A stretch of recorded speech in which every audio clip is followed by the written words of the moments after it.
Hi అండి, welcome to బన్నడ family రుచులకి స్వాగతం సుస్వాగతం. మన ఛానల్ కొత్తగా చూస్తున్నట్లయితే ప్లీజ్ సబ్స్క్రైబ్ చేసుకోండి ఫ్రెండ్స్. అలాగే ఇవాళ వీడియో వచ్చేసి క్యాలీఫ్లవర్ కర్రీని ఎలా ప్రిపేర్ చేసుకోవాలనేది చూద్దాము. ఎటువంటి మసాలాలు వాడకుండా కడుపు నిండా భోజనం చేసేలాగా కమ్మగా ఈ కూర ప్రిపేర్ చేసేసుకుందామండి. ముందుగా అయితే క్యాలీఫ్లవర్ని ఇలా ఈ క్యాలీఫ్లవర్ పువ్వుని శుభ్రంగా కట్ చేసుకుని ఇలా నీటిలోకి అయితే వేసుకోవాలండి.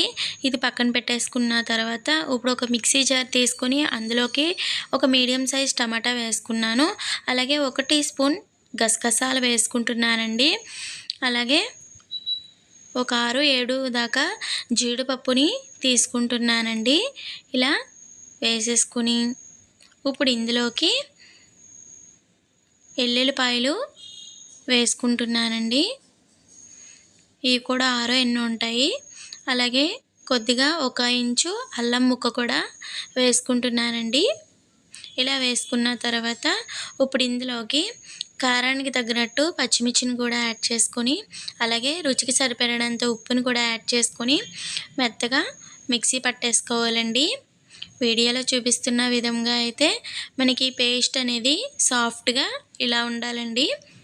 ఇప్పుడు దీన్ని పక్కన పెట్టేసుకొని ఒక బాండీ తీసుకొని అందులోకి ఆయిల్ వేసుకొని మినపప్పు, ఆవాలు, జీలకర్ర వేసుకొని అది వేగాక ఉల్లిపాయలు సన్నగా చాప్ చేసుకున్న 2 ఉల్లిపాయలను అయితే కోసుకొని ఇలాగా వీడియోలో చూపిస్తున్న విధంగా వేగించుకోవాలి.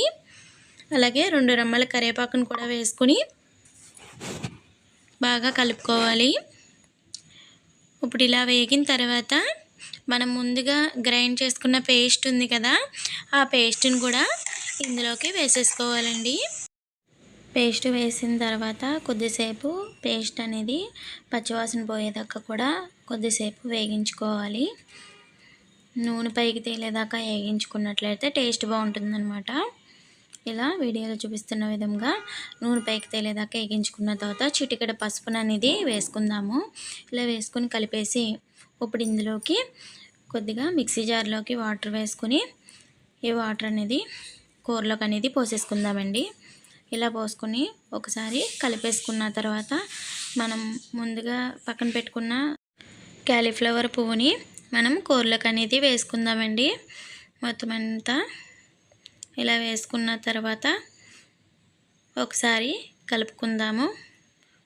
ఇలా కలిపిన తర్వాత వాటర్ సరిపోతే వేసుకుని మూత పెట్టేసి ఒక 10 నిమిషాలు మట్టుకి ఇలా ఉంచేస్తే మనకి కాలీఫ్లవర్ పువ్వు అనేది చక్కగా ఉడుకుతుందండి. ఆ తర్వాత ఇంకా కొద్దిసేపు ఉంచేసుకుని దింపేయడమేనండి. కర్రీ అయితే చాలా బాగుంటుంది.